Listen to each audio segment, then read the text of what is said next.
Welcome back to That's So Second Millennium and our new series on papal names, where we will explore the history of popes and the names they have chosen for themselves, or not, because that wasn't always the custom, in the framework of the Pope Name Bracket, a fanciful ranking of 64 possible names a pope could take in the 21st century.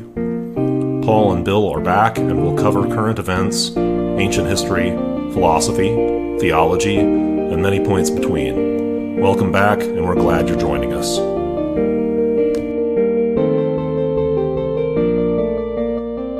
Welcome back to That's So Second Millennium in the Pope Name Bracket. Got off to a bit of a false start there at the end of 2025. Things got really busy, but my intention here in 2026 is to get this moving and walk through the bracket and have some fun with the history of the church and the popes in particular.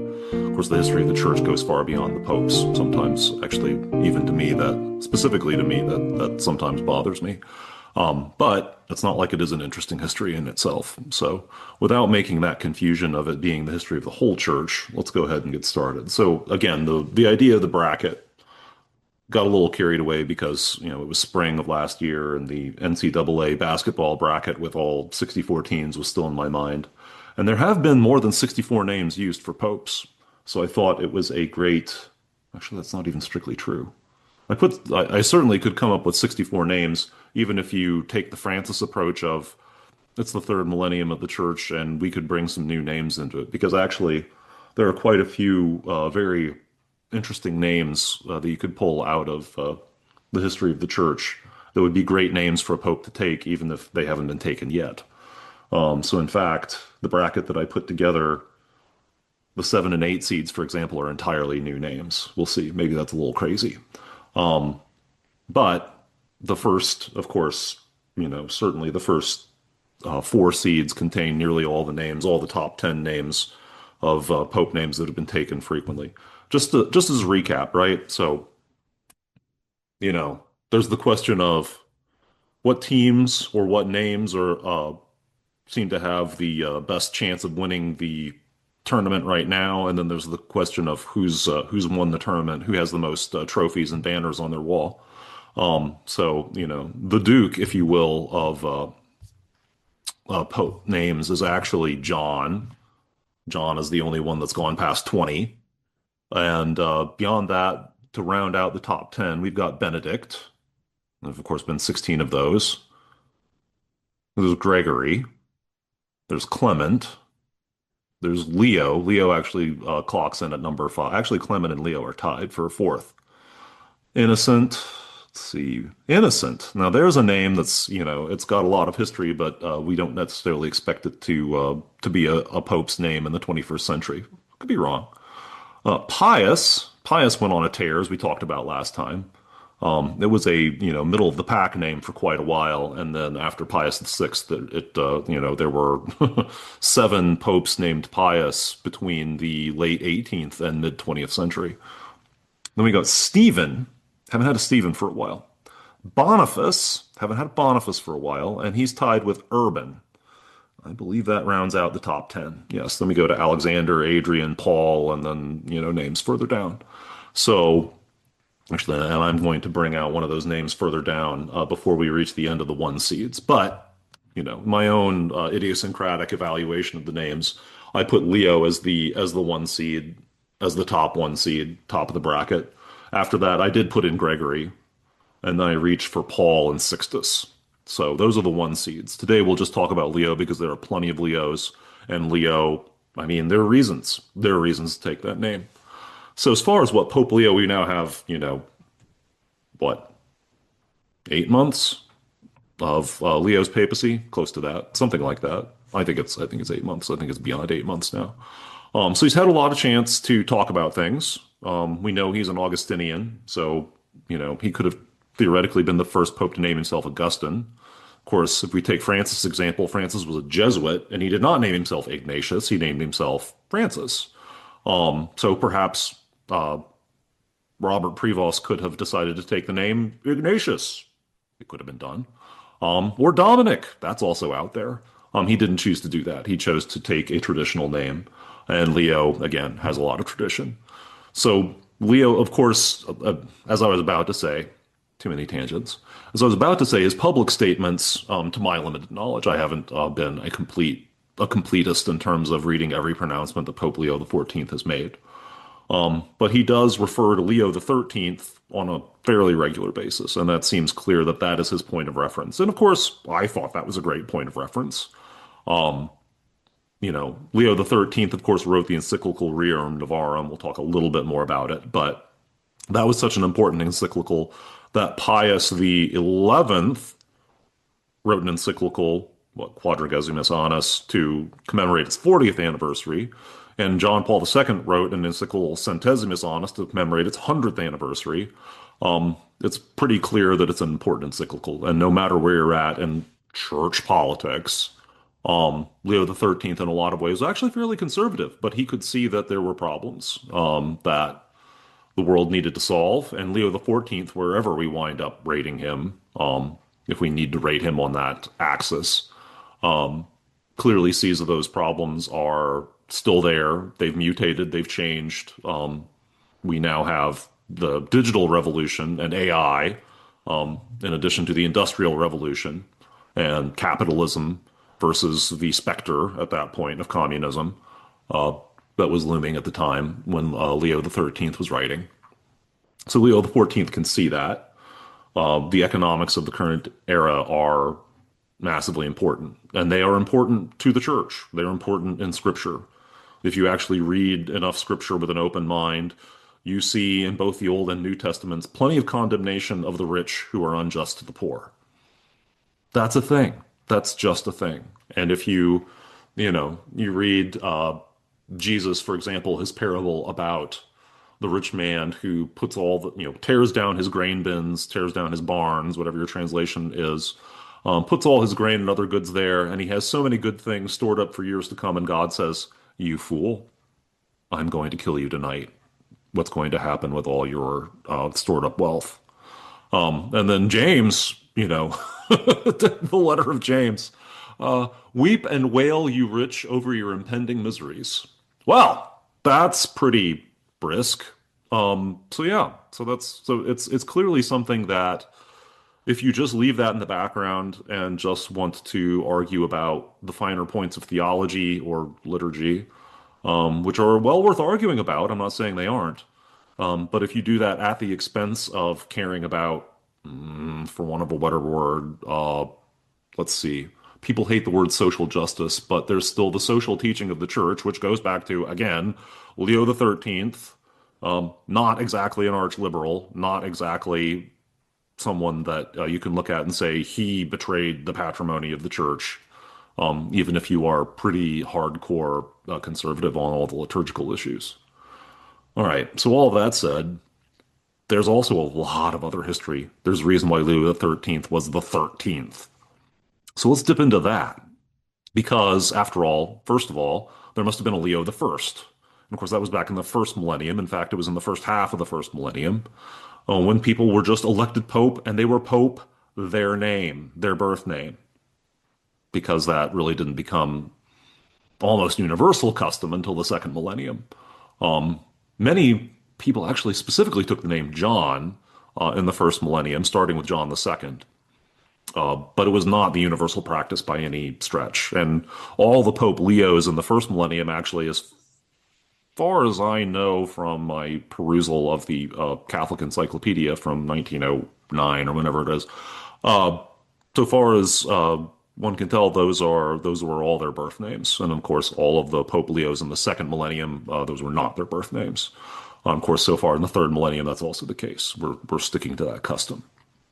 But Leo the First, presumably born Leo, and a clergyman in Rome, because that's what you did. He was a deacon, and was elected pope in 440.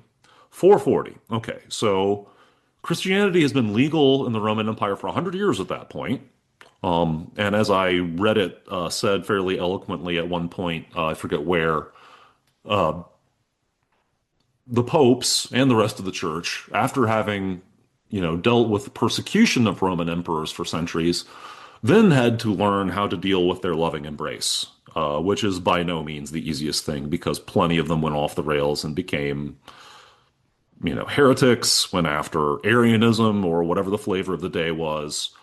And in general, were, not that much better, unfortunately, human beings than their pagan predecessors had been, which is greatly to be regretted, but that seems to be inevitable in terms of when the church has become officially sanctioned.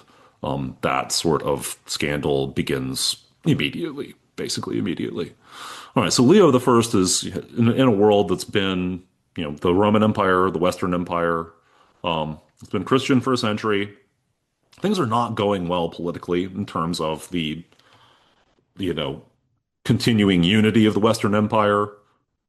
Germans of all stripes, Goths, Vandals, Franks, lots of people have moved in across the border and started settling in places across the empire.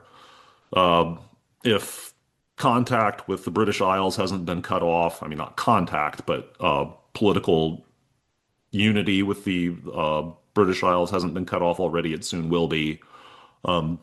It's just not a great time in the Western Empire. It is decaying. Leo's era, of course, most famously saw the Huns. And so you'll see artistic depictions of Leo the First, Leo the Great. One of the things, perhaps the thing he's most famous for, is confronting Attila the Hun and somehow coming away with a negotiation because the Pope does not really have troops in this era.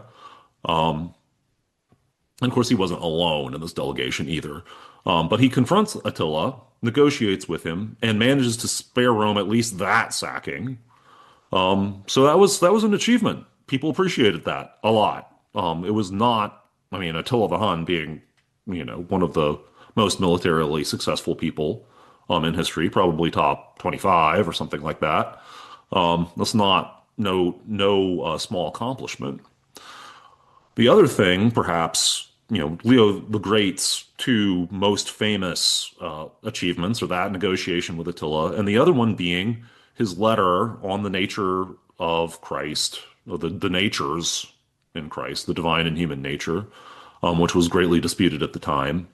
There was a council in Ephesus that Leo gave a name that can be translated the Robber Council of Ephesus in 449 while Leo was pope. That came over onto the side of monophysitism, which really shortchanges Christ's human nature.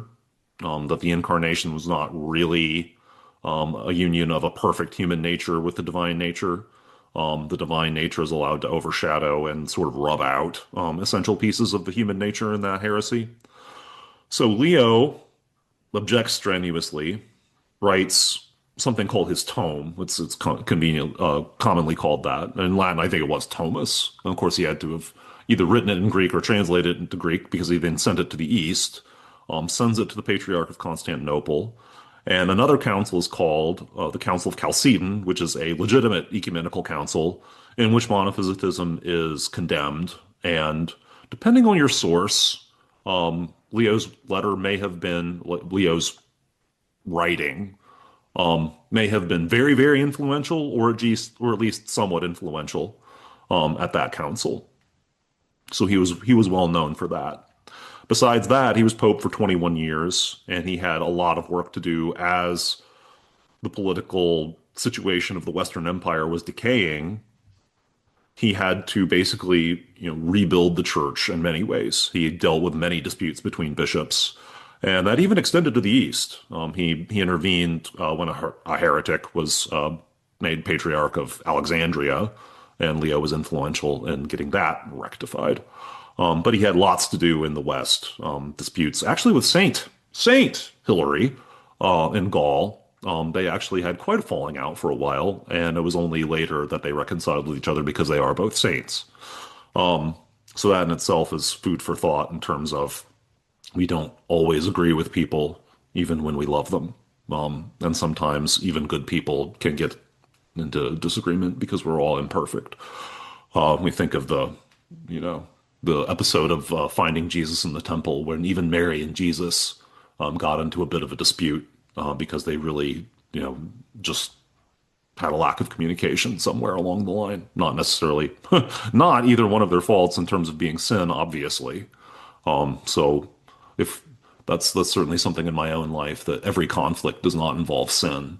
And certainly every time that I personally confront someone and it's not necessarily a sin, you have to be very careful about it. But you can be too careful about it and fail to confront people and situations that you need to.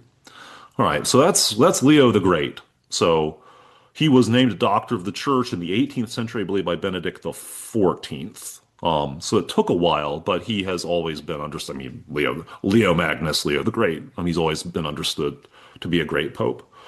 Leo II, again, presumably his given name, is pope in 682 and 683, pretty short reign. Um, his main claim to fame is the confirmed the decrees of the Council of Constantinople that had been held the previous year. Um, yeah, there he is. Saintly man, pope for a short time. We move on. Leo III, also pope for 21 years, so a long time in that office. So he is elected pope in 795. Okay, so now we have gone a long way forward. The Western Empire has disintegrated. It's gone. The Eastern Empire attempted to reconquer the West, caused a lot of damage, and didn't achieve very much. Now it's fighting for its life against the Muslims, and the Franks are really the large power. There are Lombards, other people in Italy who are causing lots of problems for the Pope, and the Franks kind of become their champion. That happened in the reign of the Pope before Leo III. I think he was Adrian the First, but we'll get to him. Um, so Charlemagne is, of course, king of the Franks at this point. So Leo's elected in 795. Survives a plot where apparently somebody tried to make him not a legit. So here's using canon law against you. Somebody tries to blind him and cut out his tongue so that he can't be canonically a priest and therefore presumably can't any longer be pope. This was, I mean, the Dark Ages. Yeah, not great. Not a great situation, but somehow he survived this, perhaps even miraculously, is restored from this situation. Then goes on to be the one to crown this very famous episode where Charlemagne is in Rome for Christmas and Leo III crowns him emperor because apparently the West needs a new emperor. It was an appealing thought. It would be nice to have order. This guy seems to be the one who could bring it. So he crowns Charlemagne emperor near 800, probably in the Lateran Basilica. Apparently, he had the idea of trying to at that time for a few more months anyway. The Eastern Roman Empire just had an empress. Do you see where we're going here? Apparently, Pope Leo tried to get that to happen, and it didn't work out. The empress was deposed shortly thereafter, and there was never that grand reunification, which might or might not have worked out very well at all. But in any case, Pope Leo III is pope for another 16 years after that, with Charlemagne as his constant protector. A time that seems at least relatively positive in an era that was shortly going to go absolutely to the dogs. Because this now brings us into the ninth century. And while we rightly criticize some of the Renaissance popes, and we'll talk about one of those in a second, but there were, counting Leo III, that's one, two, three, four, five, six. There were six Pope Leos in the ninth and 10th centuries, and those really are the blackest centuries of the papacy. We don't even think about them anymore because they're so long ago and the history is so obscure and what was at stake is so long forgotten. But they were bad eras. So we go to Leo IV. All right, now we jump to 842 in the middle of this era. So if you'll remember anything about British history, what's going on in that era? The Vikings. No bueno. Bad news, right? The entirety of Northern Europe is dealing with Vikings.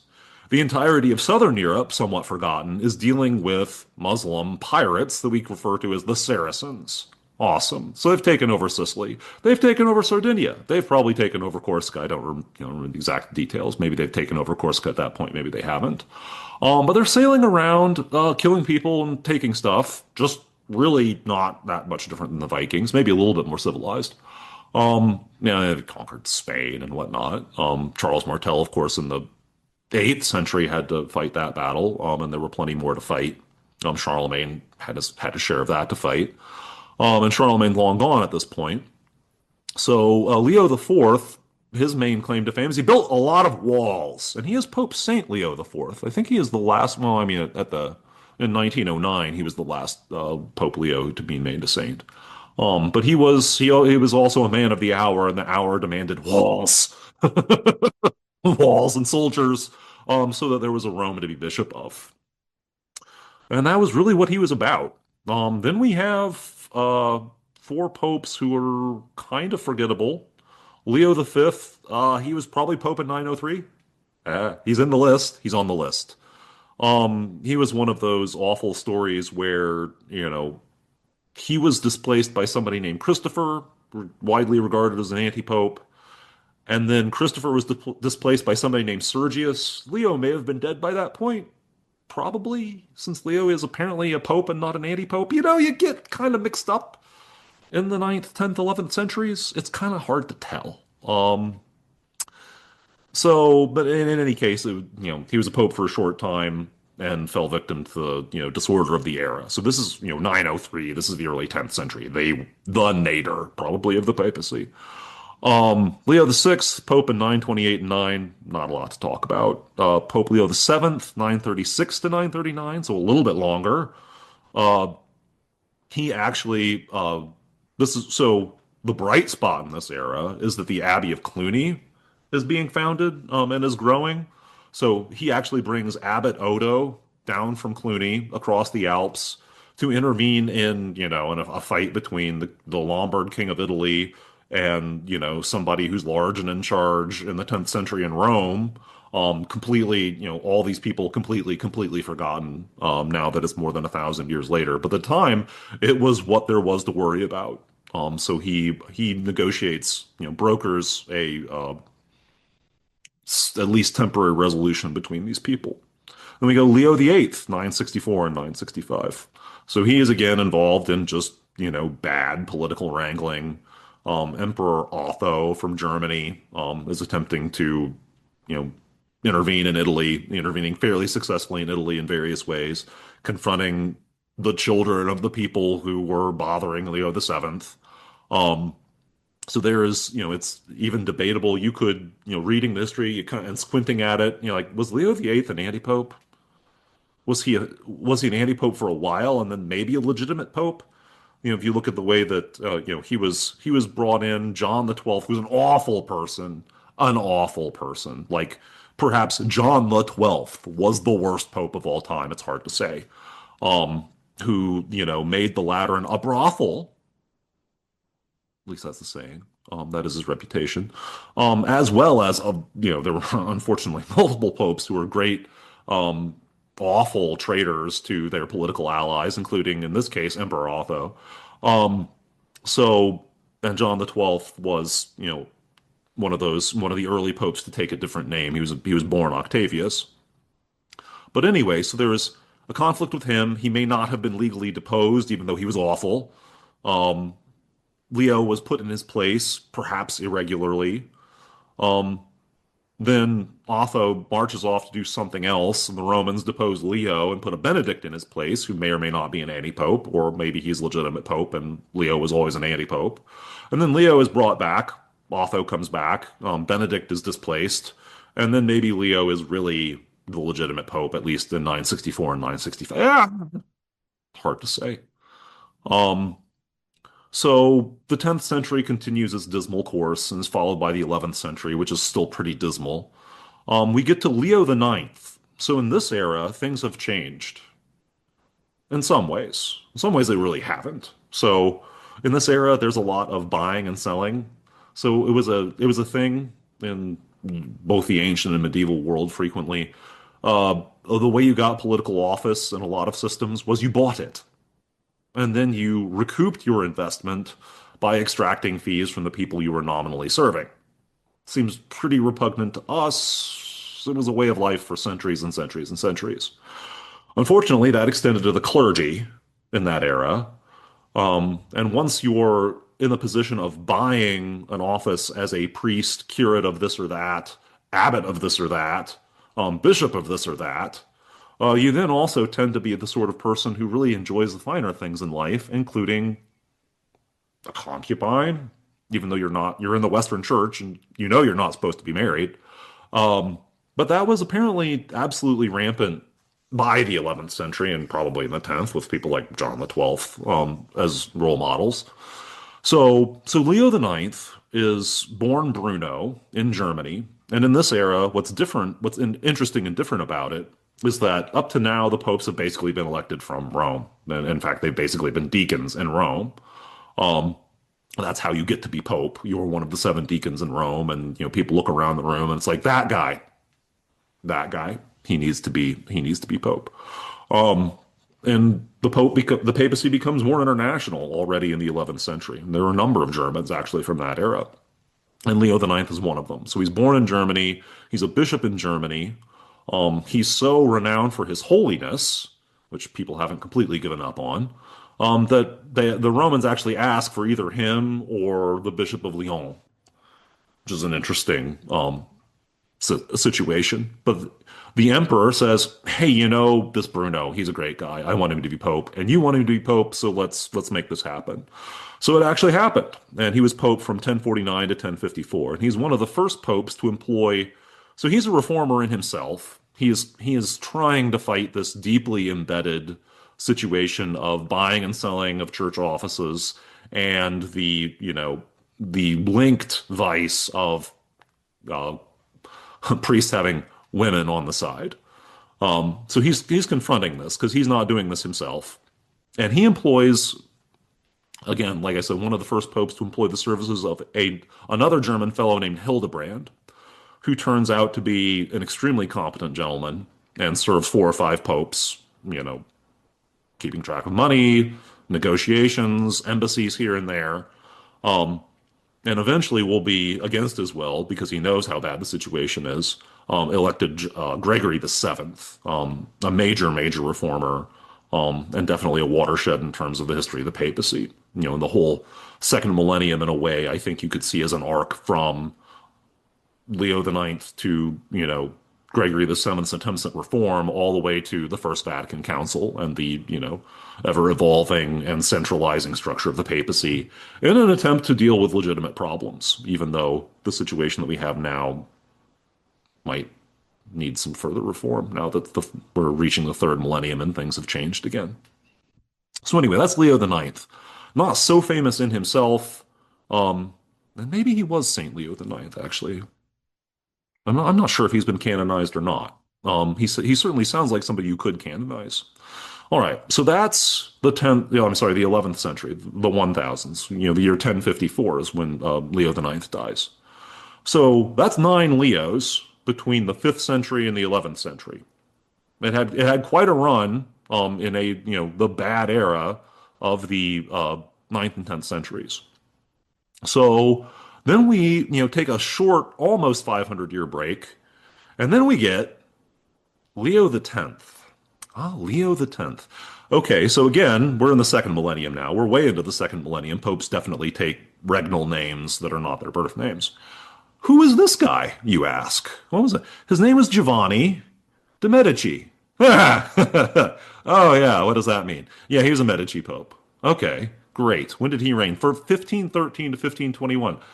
Oh, in a sense, he's the Medici pope, right? Because he's pope. He's, not as bad a guy as John the 12th, actually. But he is not necessarily the pope that you want confronting Martin Luther. I mean, that was what God allowed to happen. So that's how it went down. But this guy, this, sort of Renaissance, somewhat effeminate, not, I mean, again, didn't necessarily turn the latter into a brothel. That's not his rep. But drank too much, told too many, hung around with people who told bad jokes, as well as, recited mediocre poetry. Um, Went on the hunt, even though he was really fat and not very athletic.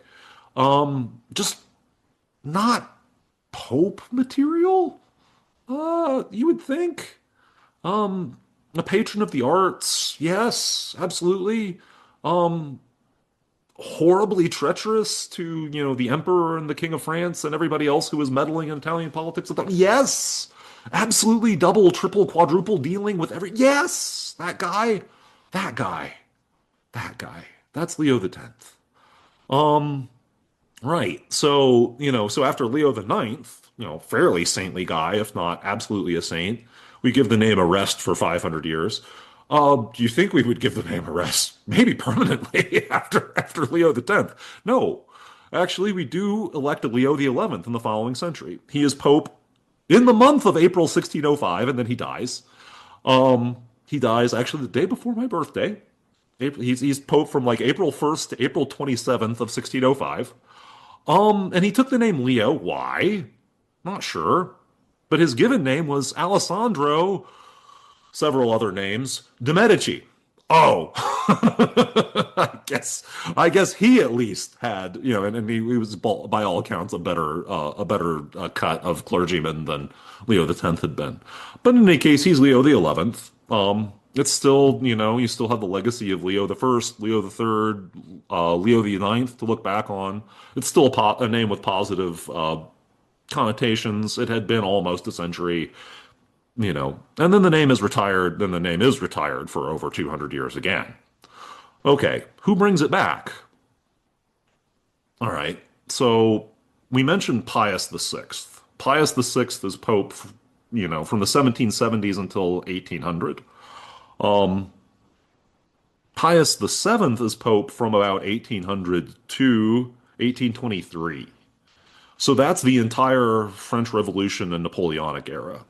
And Pius the Sixth and Pius the Seventh were frog marched around, were, horsed around with, were meddled with in all sorts of ways. Then, of course, in France, there are these persecutions of the church. In the Revolutionary era, there's an uneasy peace with Napoleon. Um, and of course, Pius the Seventh ends up crowning Napoleon. That's interesting. Oh, yeah, Leo the Third, and then Pius the Seventh, who then is succeeded by a clergyman who, was associated with both of those popes in their problems. Somebody who's, fairly conservative, thought of fairly highly, fairly saintly gentleman named Annibale, 14 names because he was an Italian nobleman, della Genga. Okay. Um, Pius VII dies in 1823. Della Genga is a compromise candidate between the sort of, if you will, reactionary side and the more liberal, let's get along with the powers that be a little bit more so, and maybe sort of try to sniff the air in this 19th century and see how things maybe need to change a little bit. Um, Della Genga is a compromise candidate more on the conservative side. He's elected in 1823. He apparently told his electors, "You're electing a dead man," and they're like, "Go ahead and do, you have a duty to, obey God's selection." And he was actually Pope for 6 years or so, 1823 to 1829. He was not a political success. He's sort of infamous for, putting the Jews back in the ghetto in particular, and a bunch of other stuff that probably wasn't going to fly very well in the 19th century, was going to backfire and did.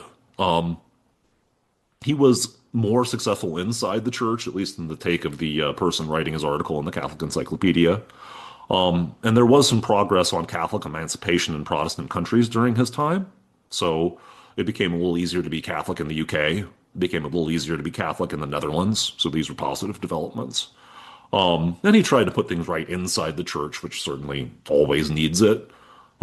Then again, it was his personal piety was pretty widely respected. So it's Leo the 12th, not a super memorable pope. Um, then there's Leo the 13th. All right, so this is 50. When do we got here? Yeah, it's almost 50 years later. 1829 plus 50 is 1879. Leo the 13th is elected in 1878. Well, what had happened then? Wow. So when Leo the 13th was a priest and a bishop and an archbishop and a nuncio and, administrator of the city of Benevento for the Papal States and so on and so forth, which he did a lot of those things. He was also he was born Gioacchino Pecci, son of Count Pecci. So also, I'm skipping again. I'm skipping some names, I think, and he was an Italian nobleman. Um, so Pius the Ninth is pope for most of that time. The Leo the 13th is having his career, and so there's a lot of turmoil in Italy specifically. So the after the Napoleonic Wars, of course, the Congress of Vienna sort of turns the clock back to the way it was antebellum, sort of, but not entirely. And so this kingdom of Sardinia and the Piedmont starts, becomes the fairly secular, um, Freemason oriented. In fact, I think Leo the XII may have been one of the first people to condemn the Freemasons, one of the first popes to condemn the Freemasons. Um, but they are gradually expanding across Italy, and there's the Garibaldi disturbances and all that sort. I'm glossing over a lot. You might be very interested in Italian politics in that era. I've read some about it, and I've forgotten a lot of it, unfortunately. But it's there's a lot of turmoil. There's a lot of agitation. Um, and of course, at the end of Pius IX's reign, there's Italian unification toward the end. Italy is unified, and eventually the papal states are completely eliminated. So the Kingdom of Italy takes over all of them. So that's the end of an era because that's been well over 1,000 years at that point. So Pius IX is not really happy with the situation. In fact, Leo XIII is not, endures the whole situation as the quote prisoner in the Vatican under protest. He had actually written, sort of nailed his colors to the mast of it's good for the popes to have the papal states, and apparently never felt that he could back down from that. Um, but of course, he never administered papal states. He was the first pope not to, to be elected to not run the papal states. There was some question of whether the Kingdom of Italy would even prevent there being a new papal election because what do we need popes for anymore? There are no more papal states. But and again, in God's providence, that did not happen. Leo XIII was elected. So what did he do as pope? Well, the political situation is very new. So Leo XIII begins the process of coming to concordats with a lot of countries. How are Catholics to be treated? What are your relations with the Holy See, if any? We still have nuncios. It's still interesting to talk to the Pope because lots of people talk to the Pope. Rome is an interesting listening post, even if the papal palace is no longer the seat of government for anything. Uh, then he actually achieves some amount of political reconciliation with Germany, which had been going through the Culture Kampf. And of course, as a Catholic from Indiana, I'm familiar with a lot of German Franciscans, I think in particular, moved to Indiana in the third quarter of the 19th century in response to Bismarck sort of like tightening the screws on Catholics, because of course the German Empire was centered on Prussia, and Prussia was a Protestant state. Um, Leo XIII comes to a rapprochement with Bismarck because Bismarck can see that there are other people who are actually more menacing to him than Catholics. Um, Apparently, he makes some progress in relationships with Switzerland, Russia, even. Of course, for us English speakers, the fact that he's the one who promoted Newman to be a cardinal, that seems far-sighted now. And he had a really positive relationship with the United States. He may have been the first one to name a U.S. cardinal, so Archbishop Gibbons in Baltimore. I'm not sure he may be the first U.S. cardinal in Leo XIII's pontificate. So he had established some sort of low level. I mean, of course, the U.S. mostly a Protestant country, looking askance at this, relic of the. But of course, the papacy no longer has the papal states, so it's no longer this horrible medieval monarchy. It's just a church. So I think in that era, there's the first beginnings of something resembling a relationship with the U.S. government, which in itself could be regarded as a positive development. Okay, but that's Leo XIII. What is he really famous for? Revisions of canon law? No, although he was a canonist, and that's an interesting parallel with Leo XIV, who's apparently also a canonist, and I'm certainly interested to see what Leo XIV does on that front. But he's most famous for Rerum Novarum, right? So Leo XIII, again, you could certainly call him politically reactionary. He thought the Pope should have papal states. That seemed fairly reactionary in the 1890s, 1880s, 1890s. But he can see that, this industrial revolution and everything that's happened to people, in our time, it's kind of hard to look back on that and see it.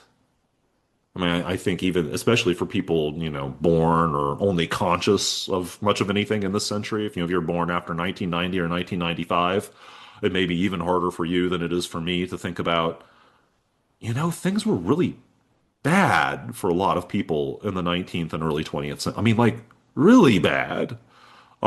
This whole, industrialization thing kind of really didn't seem like it was working for a lot of people in the 19th and early 20th centuries. There was grinding poverty. And on top, you could be a poor broke peasant in the year 1700, and that was one thing. But you could be a poor broke guy living in a tenement in New York and working an uncontrolled number of hours a day in a factory, or your kids could be. It was not great.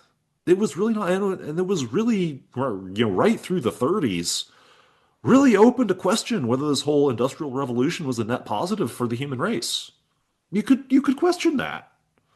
And so Leo the 13th comes in and looks at things and says, this is a widespread moral problem. Because again, to go back to, when I said at the beginning, this whole Christianity thing that we profess, uh, it has, this preferential option for the poor. That's a modern formulation for what's obviously there in Scripture and has obviously been there, for the whole history of the church. So, I mean, today I'm recording this on January 17th, which is at least the modern day feast of St. Anthony, the abbot of Egypt.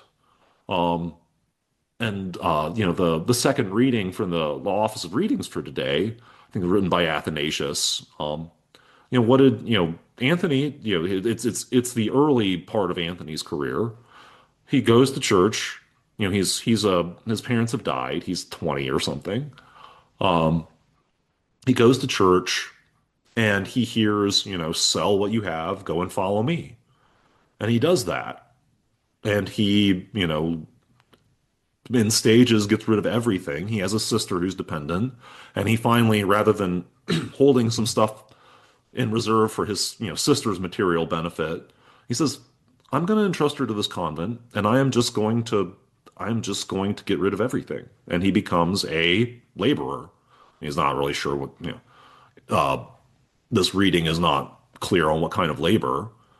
Is he growing his own crops, or is he like Joseph and Jesus and doing woodworking or something? Is he doing a craft? But he's earning a little bit of money and he's buying some bread and he gives the rest away to the poor. This is how Athanasius presents Anthony in his early life as a, the first monk, the proto monk, as it were. It's pretty simple.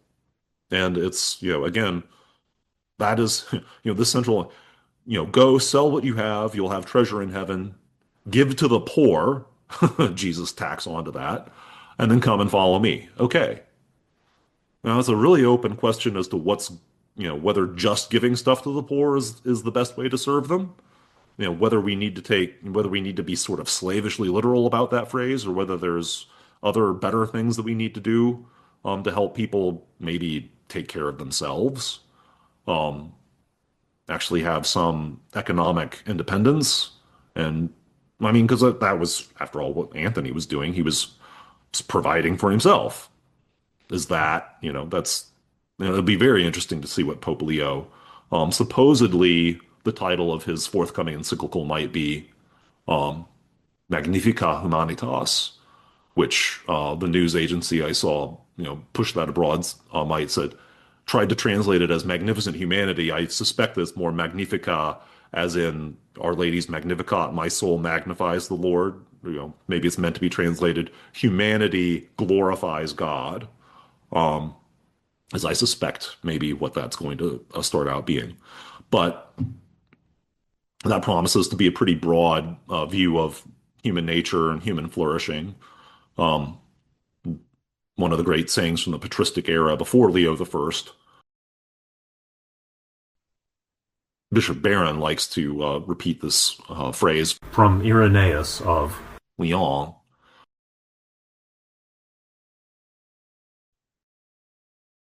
The glory of God is the human being fully alive, right? So we have this life in this world, including all of its economic nitty-gritty, is apparently something that somehow glorifies God. It's important to God. It matters, even though it's all also utterly temporal and is going to go away. So that's one of the great, it's one of the more confusing Catholic both ands, as people like to say. So that brings us to Leo the 13th, and that brings us to the beginning of the 20th century. And of course, Leo the 13th is succeeded by Saint Pius the 10th. Um, and that, the role of Pius has continued on after that.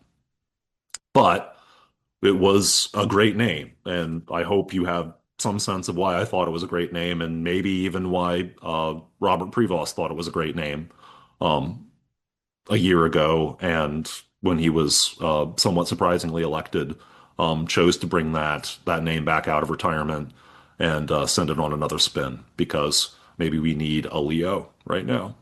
So with that, I will wrap up this segment and hope to be able to append a segment from Bill. That may not happen, in which case I might just release this as a solo. But God bless you all on this feast of St. Anthony and in this very already kind of disturbing year of 2026.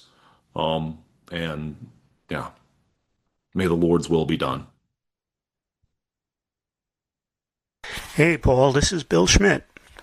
Listeners know me as Paul's accomplice in the That's So Second Millennium podcast.